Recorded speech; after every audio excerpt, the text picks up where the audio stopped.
Hello friends, welcome to our channel Vidyarthi Gyan. Friends, आज हम समझने वाले हैं लोड फैक्टर क्या होता है जब बाइपर्टाइट सेटलमेंट होता है बैंकों का। ये बहुत इंपॉर्टेंट है। कहीं ना कहीं बाकी चीजें आपको समझ में आ जाती है, जैसे कितना परसेंट डीए को मर्ज किया गया है, कितना परसेंट पे स्लिप कॉस्ट पे आपको इंक्रीज मिलने वाला है। ये सारी चीजें तो आपको समझ में आ जाती है, बहुत जगह अवेलेबल भी है यूट्यूब में। लेकिन आपको लोड फैक्टर के बारे में डिटेल में कहीं नहीं समझाया गया होता है, तो इसके बारे में आज यहाँ पे मैं बता रहा हूं। तो डिटेल में समझने के लिए आप वीडियो के अंत तक बने रहिए, बिल्कुल समझ में आएगा। देखिए, मैं यहाँ पे कॉन्सेप्ट देता हूं, कॉपी पेस्ट करके चीजों को दिखाता नहीं हूं। तो यहाँ पे समझने के लिए यदि आप आए हुए हैं तो डेफिनेटली आप वीडियो के अंत तक बने रहिए, आपको लोड फैक्टर समझ में आ जाएगा। चैनल को सब्सक्राइब नहीं किया तो सब्सक्राइब कर लीजिए, वीडियो को लाइक करिए और जितना ज्यादा हो सके शेयर करिए। अब देखिए, सबसे पहले यहाँ पे हम समझ लेते हैं कि लोड फैक्टर होता क्या है। आप ही के लैंग्वेज में यहाँ पे मैं डेफिनेशन को यहाँ पे बताने की कोशिश कर रहा हूं। क्या होता है लोडिंग फैक्टर? तो इट इज द फैक्टर, यह एक वैसा फैक्टर है विच लोड्स, जो कि लोड्स क्रिएट करता है। ठीक है, विच लोड्स, लोड्स मतलब यहां टेंशन नहीं देना, लोड्स मतलब यहां इंक्रीज करता है। क्या चीज में इंक्रीज करता है? बेसिक पे में इंक्रीज करता है आपका after merger of DA in basic पे। जब आपका रिवीजन होता है सैलरी का, उस केस में जो डीए को मर्ज कर दिया जाता है बेसिक में, तो डीए को बेसिक में मर्ज करने के बाद में फिर से आपका बेसिक पे में कुछ इंक्रीज कर दिया जाता है, और वो जो इंक्रीज होता है वो लोड फैक्टर की वजह से होता है। बात समझ में आ गई? क्या समझा आपने? कि जब आपका सैलरी का रिवीजन होता है, बाइपर्टाइट सेटलमेंट होता है, तो जो डीए को बेसिक में मर्ज किया जाता है, तो डीए को बेसिक में मर्ज करने के बाद क्या होता है कि आपका डीए जीरो हो जाता है, क्योंकि डीए को मर्ज कर दिया जाता है बेसिक में, तो डीए जीरो हो जाता है। तो उसके बाद में कुछ उसमें इंक्रीज फिर से मिले, इसी वजह से लोड फैक्टर दिया जाता है। और वो लोड फैक्टर क्या करता है? वो जो बेसिक आपका नया बेसिक बन करके आता है डीए मर्ज करने के बाद, उसमें फिर से वो कुछ इंक्रीज करने का काम करता है, उसे ही लोड फैक्टर बोला जाता है। ये आपने डेफिनेशन से तो समझा, लेकिन यदि नहीं समझ आया है तो यहां पे आपको डिटेल में समझाया जाएगा, और नेक्स्ट स्लाइड में जस्ट आपको कैलकुलेट करके मैं बताऊंगा। देखिए, होता क्या है फ्रेंड्स, यहां पे यदि मैं बात करूं तो आपका जो बाइपर्टाइट सेटलमेंट है वो कब से ड्यू है? 1 नवंबर 2022 से ड्यू है। ठीक है, समझ में आ रहा है? तो जब 1 नवंबर 2022 से ड्यू है, तो उस समय डीए पॉइंट्स जो थे, जो consumer price index for industrial worker के लिए जो डीए पॉइंट्स निकलते हैं, ये लेबर ब्यूरो के साइट पे आपको मिल जाएगा। तो उस समय डीए पॉइंट्स आपका कितना था? 8576। ठीक है, अब इसे जब आप डीए कैलकुलेट करेंगे, डीए परसेंट, तो आपका 38.92% निकल के आता है। ठीक है, ये कब की बात कर रहा हूं? जब से आपका सेटलमेंट ड्यू है। वही यदि बात करूं अभी का, तो अभी आपका कितना डीए पॉइंट्स है? 9124। ये हमेशा बढ़ता रहता है। ठीक है, और वहीं पे यदि बात करें डीए परसेंट का, तो इससे जब डीए परसेंट आप निकालिएगा तो 48.51% आपका डीए अभी का चल रहा है। ये बात समझ में आ रही है? कैसे डीए निकाला जाता है ऑलरेडी मैं चैनल पे डाल चुका हूं वीडियो, तो वहां देख सकते हैं डीए कैसे निकालते हैं। कि जो भी आपका डीए पॉइंट्स आता है उसे आप 4 से डिवाइड करिए तो आपका स्लैब निकल के आएगा। इस स्लैब को जब आप 0.07 से मल्टीप्लाई करिएगा तो ये आपका डीए परसेंट निकल के आ जाता है। हालांकि ये 11th बाइपर्टाइट सेटलमेंट का है कि 0.07 से जो मल्टीप्लाई करना है, वही जब आपका 12th बाइपर्टाइट सेटलमेंट फाइनल हो जाएगा तो इसके बाद 0.06 से इसे क्या करना है? मल्टीप्लाई करना होता है। जितने भी स्लैब निकल के आते हैं उसकी बात कर रहा हूं। ठीक है, तो कैसे निकाला जाता है ऑलरेडी मैं बता चुका हूं, उसे जाकर के आप देख सकते हैं। यहां पे कंसंट्रेशन लोडिंग फैक्टर पे है कि लोडिंग फैक्टर क्या है। अब यहां पे क्या समझा अभी तक आपने? कि ये आपका जो 1 नवंबर 2022 से जब से आपका सेटलमेंट ड्यू है, उस समय डीए परसेंट आपका कितना था? 38.92। अभी कितना डीए है? 48.51%।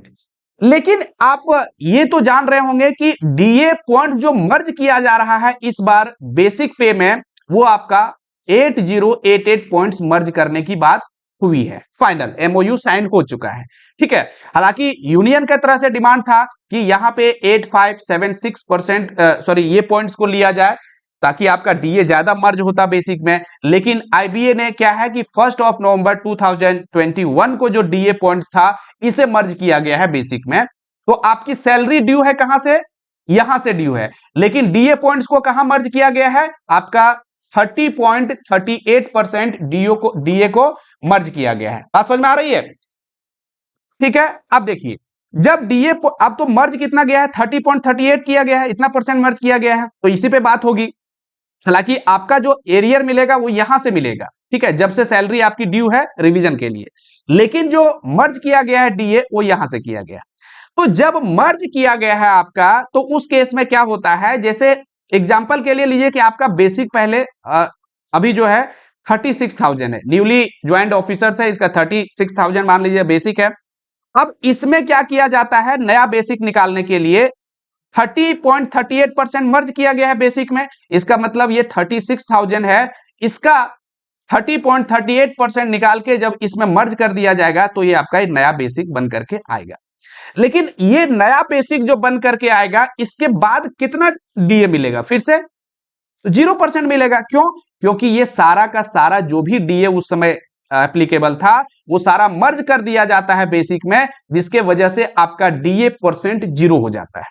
ठीक है, अब फिर डीए कम मिलता है तो फिर से जब नेक्स्ट क्वार्टर आता है तो फिर डीए मिलेगा, फिर नेक्स्ट क्वार्टर आएगा फिर मिलेगा, फिर नेक्स्ट क्वार्टर आएगा फिर मिलेगा। इस तरह से प्रत्येक क्वार्टर में आपको डीए परसेंट मिलता है उसमें इंक्रीज बेसिक में। आप तो जब यहां पे डीए परसेंट आपका 0 हो जाता है क्योंकि सारा मर्ज कर दिया जाता है बेसिक में, तो यहीं पे रोल आता है लोडिंग फैक्टर का। तो लोडिंग फैक्टर क्या करता है कि ये जो यहां पे 0% हो चुका है डीए, तो यहीं पे इसको थोड़ा सा इंक्रीज और किया जाता है बेसिक में, और यहां पे 3%, जैसे इस बार जो बाइपोटेट सेटलमेंट में 3% का डीए मिलना है, तो यही जो नया बेसिक बन करके आता है इसमें फिर से 3% का ऐड आपको मिल जाता है, इंक्रीज देखने को मिलता है।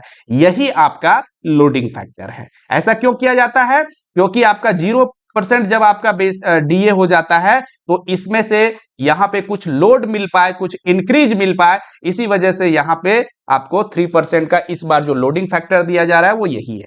तो बात समझ में आ गई? अब देखिए लोडिंग फैक्टर को ज्यादा से ज्यादा क्यों बढ़ाया जाता है, क्यों कोशिश किया जाता है यूनियन की तरफ से कि ज्यादा से ज्यादा लोडिंग फैक्टर को बढ़ाया जाए। अब देखिए लोडिंग फैक्टर तो समझ में आ गया कि जो बेसिक है इसमें से जब डीए को आपका मर्ज किया जाता है, डीए परसेंट जब मर्ज किया जाता है तो जो बेसिक बनता है, अब इस पे फिर से क्या किया जाता है कि फिर से इसी पे आपको 3% का लोडिंग फैक्टर दिया जाता है, जो इस बार आपको दिया जाएगा। ठीक है, अब ये जितना ज्यादा होगा उतना आपका नया बेसिक जो बन करके आएगा उतना ज्यादा आपको मिलेगा, और जब नया बेसिक आपका ज्यादा मिलेगा तो आपको पता है कि उसी बेसिक के आधार पे फिर से नेक्स्ट जब तक आपका सेटलमेंट होगा वही बेसिक आपका क्या है, बढ़ता रहता है, चाहे एनुअल इंक्रीमेंट मिले आपका, ठीक है, और भी अलाउंसेस मिलते हैं उसकी बात करें, तो जितना ज्यादा से ज्यादा होता है लोडिंग फैक्टर को बढ़ाने की बात की जाती है यूनियन की तरफ से, वही आईबीए इसे कम करने की कोशिश की जाती है। फ्रेंड्स, आपका पे स्लिप कॉस्ट पे इंक्रीज जैसे इस बार जो 17% मिला है, ये डायरेक्ट आपके सैलरी में कहीं भी, ना ही ग्रॉस में ना बेसिक में इनका इंक्रीज मिलता है। ये क्या मिलता है कि ये आपका जो भी बैंकों का जिस समय, जैसे लास्ट फाइनेंशियल ईयर जब से रिवीजन है उस समय कितना बैंकों का कॉस्ट था, एडमिनिस्ट्रेशन कॉस्ट कितना था, उस पे आपका इंक्रीज दे दिया जाता है 17%, जो कि इस बार टोटल 12,449 करोड़ का मिला है। ठीक है, इतना परसेंट इंक्रीज, 17% जब इंक्रीज दिया गया है, जो खर्चा था बैंकों का लास्ट फाइनेंशियल ईयर में जब से ड्यू है सेटलमेंट, तो आपका ये 12,449 है। तो 17% का मतलब ये है जो मैं बता चुका हूं वीडियो में पहले, आपकी सैलरी में कहीं 17% का डायरेक्ट इंक्रीज नहीं दे दिया जाता। अब ये जो अमाउंट आता है इसे डिस्ट्रीब्यूट किया जाता है ऑफिसर्स को और वर्कमैन के बीच में डिस्ट्रीब्यूट किए जाते हैं। ये अलग अलग हो सकते हैं, डिपेंड करता है कितने रिक्रूटमेंट हुए हैं इस साल, है ना, जब से ड्यू है उस समय तक कितने स्टाफ स्ट्रेंथ है, फिर उसमें डिवाइड किया जाता है कि इनको कितना परसेंट देना है। ठीक है, ऑफिसर्स कैडर में कितना देना है, वर्कमैन में कितना देना है, अलाउंसेस किस प्रकार से डिस्ट्रीब्यूट करना है, ये सारी चीजों पे डिपेंड करता है, लेकिन ये टोटल ओवरऑल आपको इतना ही मिलता है। ठीक है, बात समझ में आ रही है? लेकिन आपको जो डायरेक्टली यहां पे मिलता है ये 3% लोड फैक्टर आपके बेसिक में डायरेक्टली मिलता है।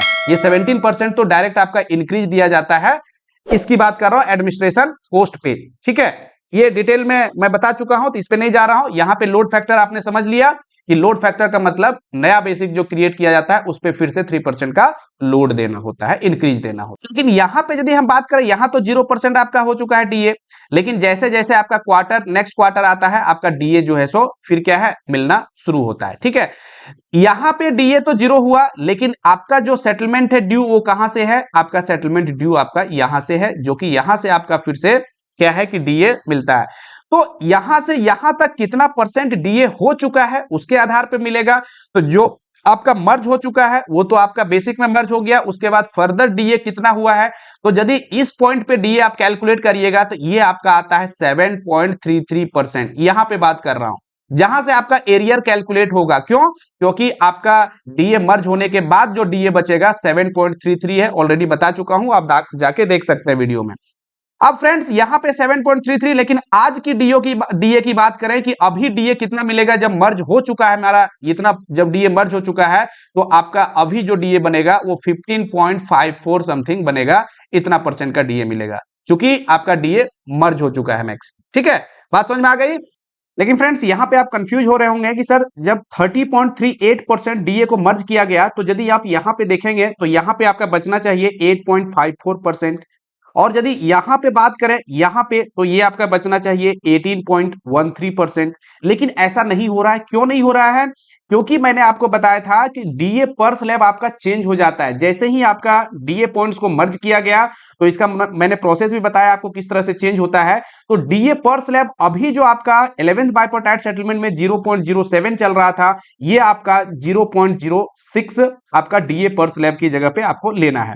और जब आप 0.06 लेते हैं तो आपका यहां पे 18.13 ना होकर के आपका वैल्यू चेंज हो जाएगा, और यहां भी आपका चेंज हो जाएगा। क्योंकि ये सारे जो डेटा हैं ये आपका कब का है, ये आपका चूंकि सेटलमेंट तो अभी जो एमओयू साइन हुआ है, जो मर्ज होने वाली बात हुई है, डीए मर्ज होने वाली, ये तो अभी हुई है ना, लेकिन ये सारे डेटा जो है पहले की है। तो इस चीज को आपको ध्यान रखना है। ठीक है, तो इस प्रकार से लोडिंग फैक्टर काम करता है। तो लोडिंग फैक्टर आपका एक ही बार जब आपका सेटलमेंट हुआ उस समय बेसिक में बढ़ाने का काम करता है, उसके बाद आपका जो नया बेसिक आता है वो हमेशा फिर आपको बाकी चीजों में काम करता है। अब यहां पे देखिए इसका कैलकुलेशन पार्ट में बता रहा हूं कि आखिर में किस तरह से कैलकुलेट किया जाता है। आप खुद से भी कर सकते हैं, अपना जो भी बेसिक है उसमें अपना खुद से अपना एक नया बेसिक कितना बन के आएगा वो कैलकुलेट कर सकते हैं। देखिए क्या करते हैं हम लोग, तो नया बेसिक जो बनेगा इसके लिए फॉर्मूला क्या हो जाएगा कि ओल्ड बेसिक, जो पहले का बेसिक आपका अभी चल रहा है, जिस बेसिक पे भी आप काम कर रहे हैं, अब इसमें से डीए मर्ज किया गया है। अब डीए कितना है, 30.38%, यही ना डीए मर्ज किया गया, 30.38% का डीए मर्ज किया गया है। तो जब इस ओल्ड बेसिक में डीए को मर्ज करेंगे तो जो बन करके आएगा, ठीक है, ये जो बन करके आया, उसके बाद ये जो बन करके आया है ना, ओल्ड बेसिक और डीए, यही वाला पार्ट जो बन करके आएगा, इसी में से लोडिंग फैक्टर फिर ऐड किया जाएगा, 3% का यहां लोड दिया जाएगा। तो फाइनली आपका नया बेसिक क्रिएट होकर के आएगा। जैसे यहां एग्जांपल के लिए मैंने लिया है कि old basic for officer scale 1 की यदि बात करूं 36,000, तो इसमें डीए मर्जर आपका कितना होगा, 30.38। ठीक है, ये तो फाइनल हो चुका है कि इतना परसेंट डीए मर्ज होगा, और लोडिंग फैक्टर कितना मिलेगा, 3% का। तो इस तरह से नया बेसिक कितना बनेगा, तो नया बेसिक बनने के लिए क्या होगा, जैसे इस फॉर्मूला में देखिए कि ओल्ड बेसिक जो आपका है 36,000, इसमें से जब आप 30.33% लेंगे तो ये आपका इतना बनेगा, और फिर इसी पे यदि आप 3% का फिर से लोड फैक्टर आप डालेंगे तो वैल्यू जो आएगा वही आपका नया बेसिक आएगा। तो इसको कैलकुलेट करेंगे तो ये पार्ट आपका इतना बना, और इस पार्ट को कैलकुलेट करेंगे तो आपका इतना बना। दोनों को जब ऐड करेंगे तो आपका 48,344.90 ये आपका नया बेसिक बन करके आएगा जब आपका बेसिक 36,000 होता है तो। ठीक है, ओल्ड बेसिक। इसी तरह से अपना खुद का आप नया बेसिक क्या बन करके आएगा निकाल सकते हैं जिस बेसिक पे आप काम कर रहे हैं। हालांकि इसके लिए नेक्स्ट वीडियो में मैं लेकर के आऊंगा कि अलग अलग जो बेसिक पे काम कर रहे हैं उसका नया बेसिक कितना बनेगा, उसका ग्रॉस सैलरी की बात करें तो कितना बन करके आएगा, ये नेक्स्ट वीडियो में आपको मैं बताने वाला हूं। तो फ्रेंड्स यहाँ पे जो बताया हूं, यहाँ पे है कि जब आपका सेटलमेंट हुआ, कब 1 नवंबर 2022 की बात कर रहा हूं, उस समय आपका डीए कितना मिलेगा 7.33, और इसी के आगे फिर आपका एरियर कैलकुलेट होगा। ध्यान दीजिएगा, ये जो डीए बता रहा हूं मैं, ये उस समय का है जब आपका सेटलमेंट हुआ है। उसके बाद डीए, अभी जो डीए है, ये आपका अभी डीए निकालेंगे तो आपका डीए 15.54% निकल के आता है। लेकिन आपका जो कैलकुलेशन होगा एरियर का, वो यहां से स्टार्ट होगा, क्योंकि जिस समय आपका सेटलमेंट हुआ है उस समय कितना डीए आपको मिलेगा। ठीक है, तो इसका कैलकुलेशन में यदि प्रॉब्लम है तो ऑलरेडी वीडियो जो बता चुका हूं उसमें जाकर के इसका कॉन्सेप्ट को आप देख सकते हैं। ठीक है, तो इस तरह से यदि कहीं कोई दिक्कत नहीं है तो फिर हम लोग नेक्स्ट वीडियो में मिलते हैं। यदि कहीं प्रॉब्लम है तो कमेंट करके बताइए, कोई भी कंफ्यूजन नहीं रहना चाहिए, जरूर मैं उसका रिप्लाई आपको करूंगा। तो मिलते हैं नेक्स्ट वीडियो में। Thank you.